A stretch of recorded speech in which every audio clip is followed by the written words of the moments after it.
Thank you very much indeed, President Rogers, and thank you for the kind invitation to open this important conference. And could I at the outset pay a very warm tribute to your own Maurice Manning, along with Martin Manser, and indeed the committee that has been advising government on the Decade of Centenaries, and to Professor Conor Mulvey as well, in terms of, I think, the incredible success that the whole series has been, and adding a new capacity to our country in terms of remembering the past and critical moments of the past, but in a way that has, I think, facilitated a wonderful generation of new historians, new insights, broadening the contexts, and so forth. So we thank Maurice in particular for his leadership in that regard.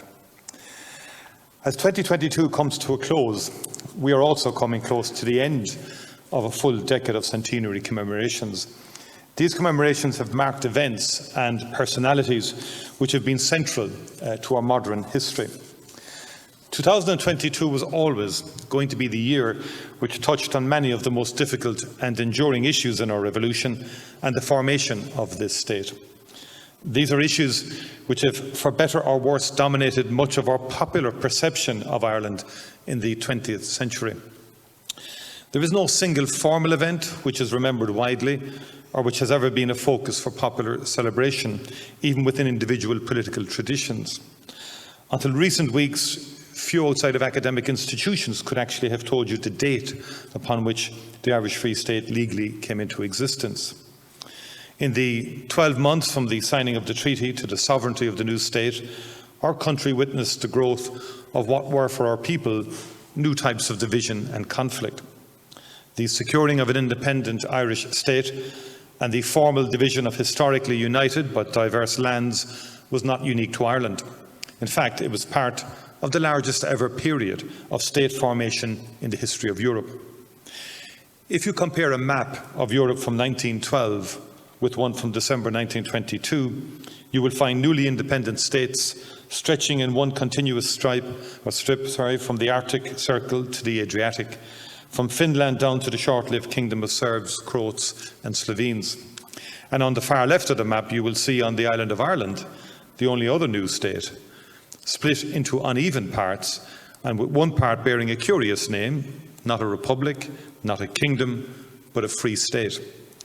It was the only new state to emerge from the lands of a power on the winning side of the First World War. It was also the only state to retain any form of connection to the state which formally controlled it. Nonetheless, it still shared many of the same issues as other new states, such as legal and administrative continuity, economic crisis, civil conflict, evolving state symbols, nationals living outside the state border, and insecure minorities living within the state border. The papers to be delivered at this conference go into these and many other issues which were important at that time, and those which we can now see as having significantly impacted understanding and indeed the impact of the new state. Over the course of the last 12 months, I have delivered a series of speeches on the treaty, the transfer of administration and the outbreak of civil war. At Bain-Lamlaw and elsewhere, I have addressed what I believe to be various lessons which we can draw from the events of a century ago. These are lessons which we can learn without committing the grave but increasingly common error of framing the past in terms of the knowledge and attitudes of today. Rather than repeat what I said in those speeches, I would like to use this morning to look at a specific issue, that of how the context of the foundation of the state in 1922 had a profound impact on how we viewed what was the truly dramatic success of our revolution. That context gave us many easy framings for how to see politics, how to describe the motivation of others, and how to focus on what has not been achieved rather than what has. What is most striking, though, is how little we appear to appreciate the link of these factors to the context of the weeks before and after December the 6th, 1922. In doing this, I want to largely focus on the proceedings of Dáil Éireann 100 years ago and the actions of the new state in its first days. I think there are many reasons why the important constitutional formality of sovereignty and the establishment of new institutions is overshadowed in how we remember those days. 1916 and the War of Independence are remembered as moments when there was, or there would soon be, broad unity within nationalism. In contrast, the new state did not include a significant part of the population of the island. The symbolism and impact of compromises central to the creation of the state were a cause of great division. Perhaps most importantly, there was a sense of a lost idealism for the type of state which had been fought for. There was no inclusive or aspirational language to be found in the records of those weeks. The poetry and idealism seems to have been gone. Within the state, the civil war would be over within 6 months. We would go on to forge one of the world's most enduring democracies. But in many diverse ways, the legacy of how we overcame the problems of those times was, and perhaps still is, a core part of our national fabric. To use Anne Dolan's evocative description, and I quote, "The stitching, for so many reasons, can be as important as the tear." I want to congratulate the organisers of this conference for the great breadth of contributions which will be heard over the next 2 days. One point which I find very interesting is how it marks an evolution in the agenda of such conferences over the course of the past decade. We are hearing more from what I believe is the critical perspective of Ireland in a European context. We are finally learning how many developments we shared with others, and through this learning more about what was unique here. A greater attention is being paid to how different traditions evolved over time.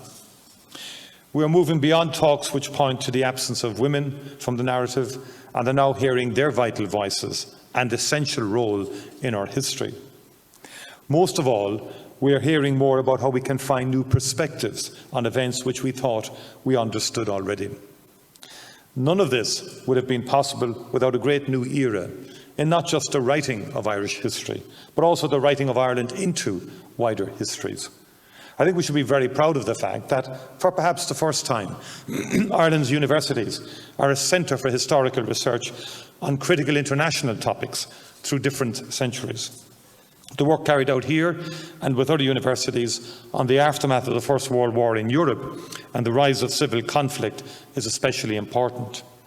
It is very fitting that this conference is, of course, taking place in UCD, given the university's central role in nationalist and republican movements of a century ago. When UCD's founder, John Henry Newman, wrote about the ideal of a university, he talked of it being the alma mater of the rising generation. This was certainly central to his university's identity through the following decades. Especially at the start of the last century, the impact of having a large Catholic and overwhelmingly nationalist university in Dublin had a dramatic effect on both culture and politics. It was the first time since the Reformation that the majority population had a college in the capital which it could view as its own. It was a time of enormous energy in Dublin. New organisations and movements were constantly emerging, and there was an exciting sense of cultural discovery in literature and the arts. And wherever you look in the stories of those years, you find students and staff of UCD involved as leaders and advocates. But of course, just as there is no single narrative or tradition in which all parts of society can be placed, UCD had many stories to tell. It reflected and in important ways strengthened key divisions. This was something which was particularly evident in the early years of the new state.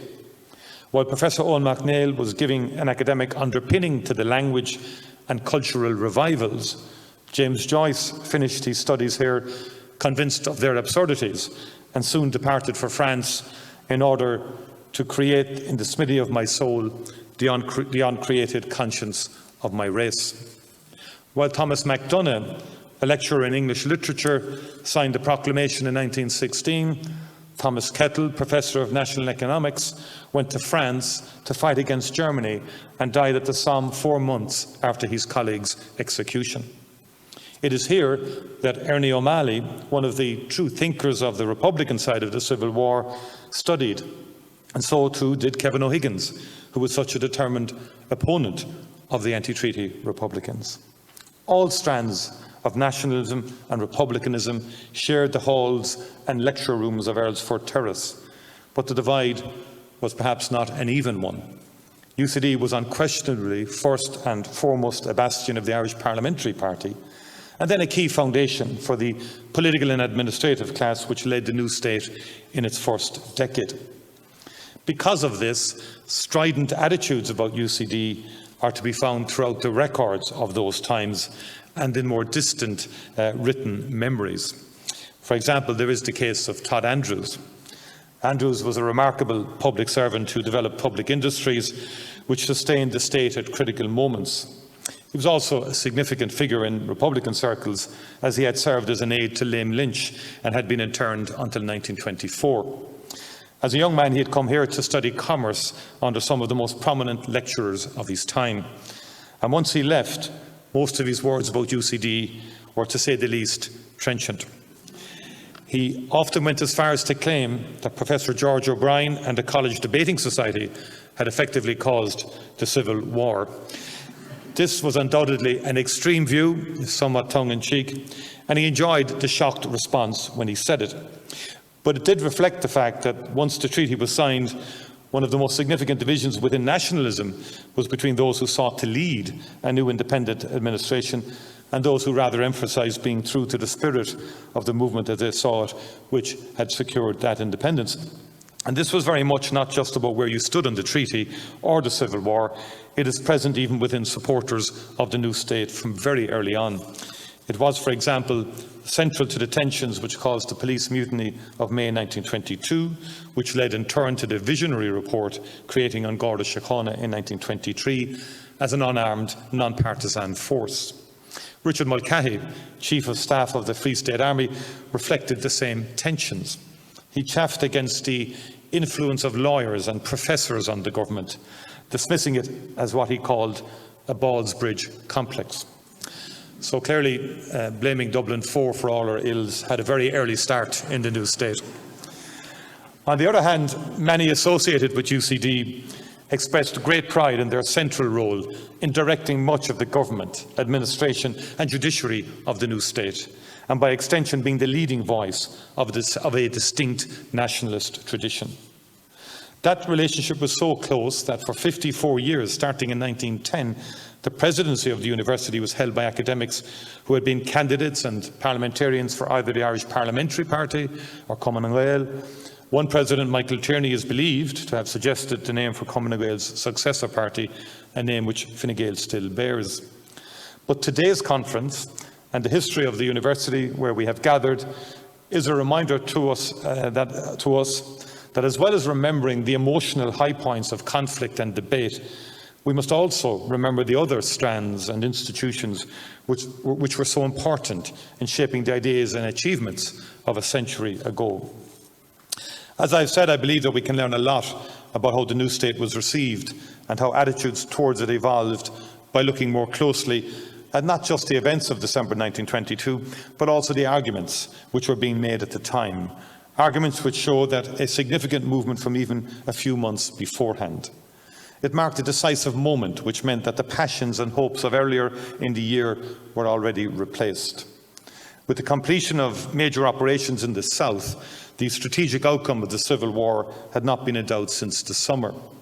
While the prospects for the new state had undoubtedly improved, Michael Collins's death and a new balance in the government changed much. When combined with the decisions of key Republican leaders, this ensured that the prospects for some form of negotiated resolution of the conflict were disappearing. There is clear evidence of much of society returning to a form of normality and of a new administration absorbing the old and carrying on with the business of government. However, I cannot fail to see not just an uncertainty about what would come next, but also a lack of the type of optimism which defined many new states elsewhere. We did not have a national parental figure to reassure us, and while many argued the merits of the new state, none argued that it was ideal. The move to a new phase of targeted killings by both sides seems to me to have placed a dark cloud over public life, one which raised questions about exactly what had been achieved and what was being fought for. In looking specifically at the foundations of the state, the beginning of state executions on a scale never considered by the departing British was both radicalising for the state's opponents and undermined the enthusiasm of its supporters. The original Dáil legislation for secret military tribunals and limited or no rights of representation was so obviously outside the norms of the rule of law that a specific article was included in the new constitution to regularise it. Last week marked the centenary of the execution of Erskine Childers. It is difficult today to understand the level of shock involved in this and how it framed the mood as the new state awaited royal assent for its constitution. The Childers execution was a major international event. His yacht had transported many of the guns used in 1916. He had been a huge figure in the War of Independence. A former official of the House of Commons and a successful author, he had been one of the public faces promoting the cause of Ireland in the years before. The propaganda war, which had been so successful in damaging the standing of Britain during the War of Independence, had been directed by Childers with skill and determination. Because of his English background, he became a near constant target for those seeking to caricature anti-treaty leaders as an exotic collection of hysterical foreigners and women. Unlike many of the later executed Republicans who were selected specifically because they had few to speak for them, the execution of Childers was always going to be major news. And what shocked people was not just the speed of his conviction and his personal connection to those who ordered the execution, but also the fact that the sole evidence used against him was that he possessed a small revolver. That revolver had been given to him by Michael Collins. No one on any side believed that this was an action required to save the state. The few public statements made to defend the execution are dismissive. It was shocking, and it was designed to be shocking. So as the date for the new state approached, the mood in Dublin was tense, serving as a prelude to what was to come. And it was the execution of Childers and the use of military tribunals which was the preoccupation of Dáil Éireann as it began its sittings under the new constitution. On the afternoon of Wednesday, December the 6th, the Dáil gathered, with the first item of business being the taking of the oath prescribed by the treaty and incorporated in the new constitution. There was no woman present, as the only 2 women returned to the Dáil rejected the treaty. There was, of course, also no woman office holder present, nor would there be for almost another 57 years. While the government had a large and secure majority, there was an opposition, and it was active in showing that political divisions could not be divided simply into 2 sides. The speeches on the first day are largely devoid of emotion or enthusiasm. This was not a moment for high rhetoric or celebration. Those emotions seem to have been exhausted earlier in the year. When you read the debate, it is hard to miss the fact that the first speech by a political leader in the new sovereign parliament spoke of a general reticence towards the oath they had just taken. Thomas Johnson, leader of the Labour Party, said that the arrangements had been, and I quote, accepted by us as they are accepted by the people generally under protest. We make our declaration of allegiance intending to fulfil our pledge with the proviso that if at any time it shall be deemed wise and expedient by the people of Ireland in the exercise of their sovereign right to denounce the treaty or alter or amend the constitution in any respect whatever, nothing in our declaration of allegiance shall be a barrier to our freedom of action, unquote. In reply, President Cosgrave largely ignored that point or the historic nature of the day and talked about the decision on opting out of the Free State, which was likely to be taken by the storm into Parliament. The true drama of that week began the following day when President Cosgrave interrupted the Dáil to announce that he had just been informed that Deputy Sean Hales had been shot dead and Deputy Padraig O'Malley had been injured.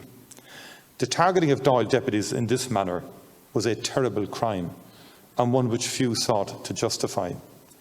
It gave no one a sense of pride, it promoted no serious objective, and it was inevitably going to cause a severe reaction from a government which was in control of the country and had an overwhelming preponderance of force. But what was different was that this wasn't about an informal or unstructured conflict between disorganised groups.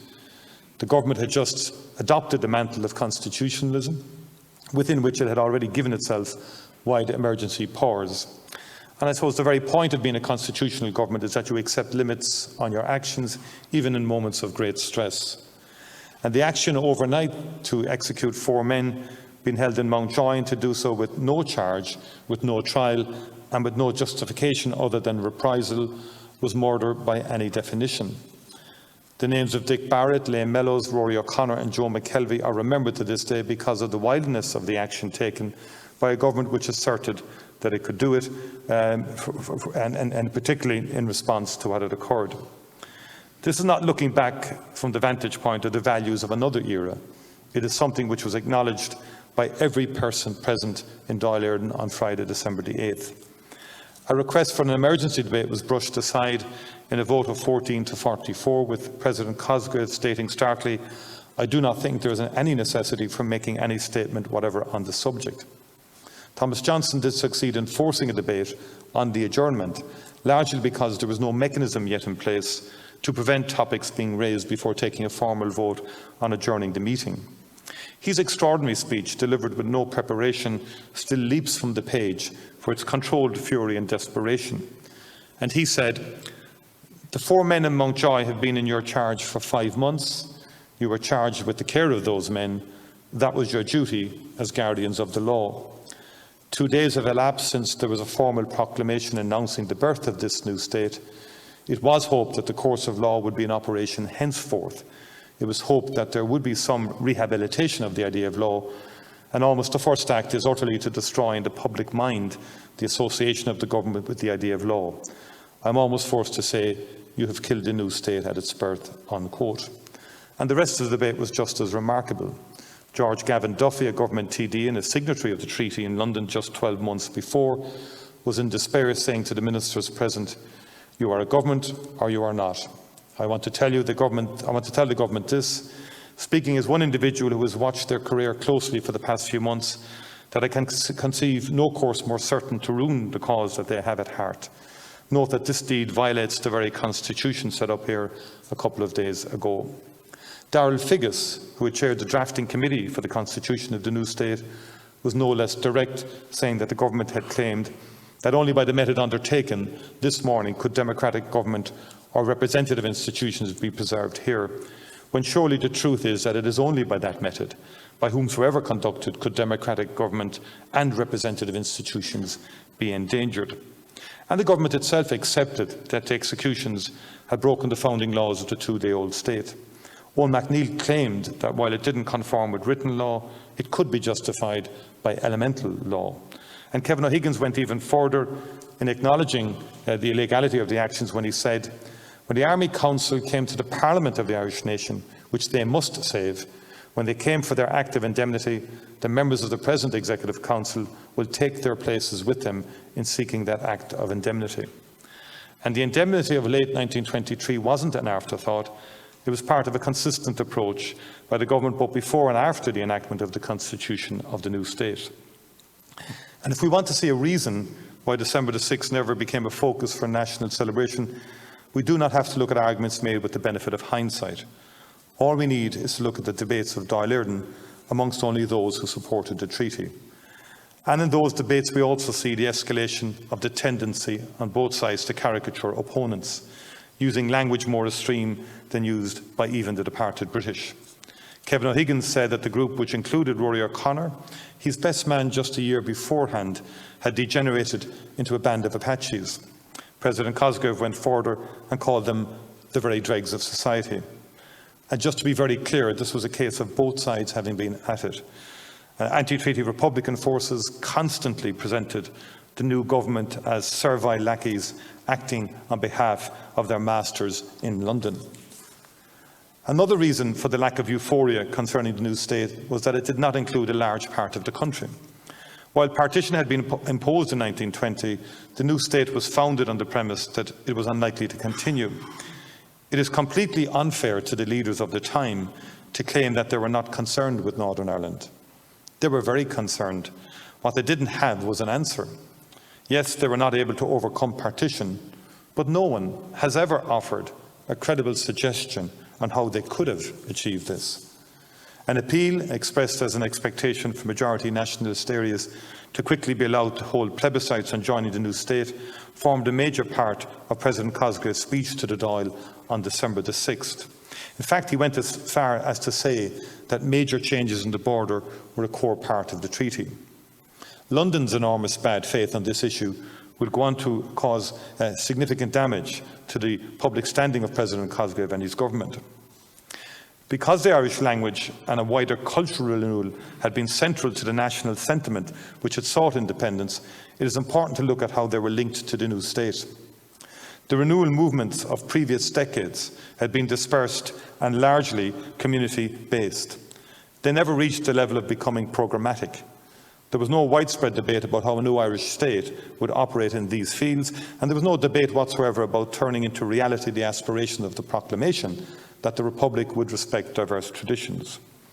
Earlier this week I spoke at the Royal Irish Academy on the issue of how we too often exclude from our identity and historical narratives those who we claim to be Irish.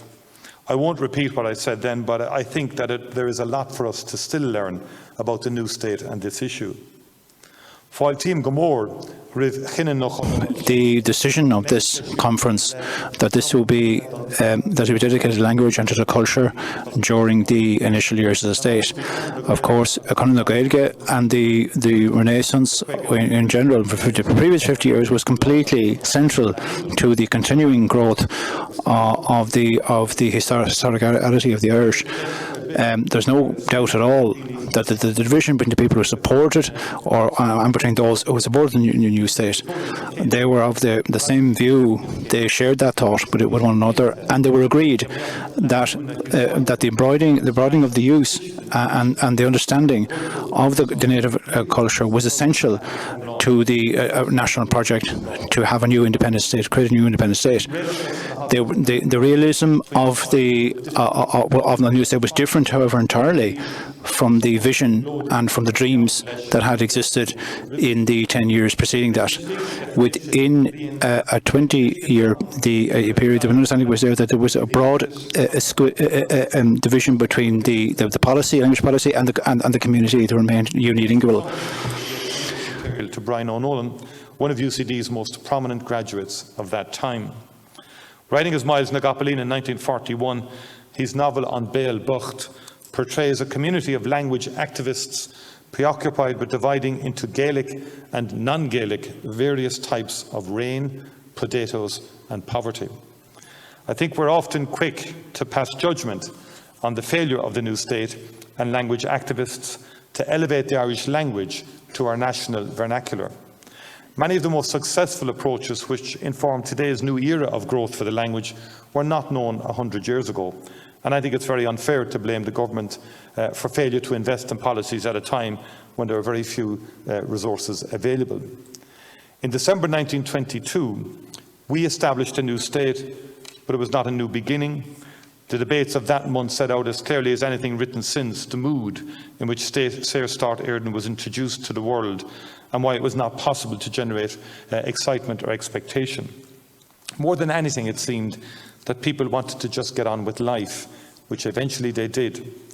And what has mattered most in the century that followed is not any political tale put in place in 1922, but rather the fact that the new state showed a consistent ability to evolve and to ultimately transformed. In day-to-day political debate, much of the populist rhetoric implies that Ireland has been close to a failed state for much of the last century. We seem to find it close to impossible to allow the successes of the state to be acknowledged, as if nothing is achieved until everything has been achieved. But by any measure, the state managed to prove that a sovereign Irish state could, even with the economic, social and political damage of partition, prosper. Even in the exceptionally difficult early years, more was done than simply transferring the administration and moving on. The creation of An Garda Síochána gave us a police force which was non-partisan and achieved high levels of public trust, an outstanding legacy of the first government to this very day.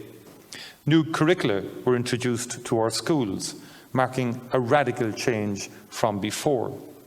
And of course, Ardna Crusha showed the ability of the new state to plan and to implement major infrastructure, which had a dramatic impact in improving the quality of life of our people from the earliest days of the new state, and gave a confidence to the new state, a self-confidence in terms of its capacity to do great things. Today, we have many deep problems to overcome, but we have overcome many deep problems of the past. As Mark Henry points out in his book Ireland at 100, progress is not behind comparable countries. Actually, it is considerably ahead of many. In terms of quality of life, life expectancy, employment, travel, population, and many other indicators, the state, which was so unsure of itself in 1922, did find its feet. I, for one, will never stop acknowledging the incredible achievement of avoiding the destruction which extremism of right and left brought to Europe in the 20th century. Were you to look at that 1922 map of new states and compare it to one from just 20 years later, the only one left as a free democracy was Ireland. Ours is a state whose foundation did not give us a moment of celebration or unity. For many justifiable reasons, we look elsewhere for our heroes and our inspiration. But in spite of this, we have every right to be proud of what we were able to achieve with our hard-won sovereignty. Thank you very much indeed.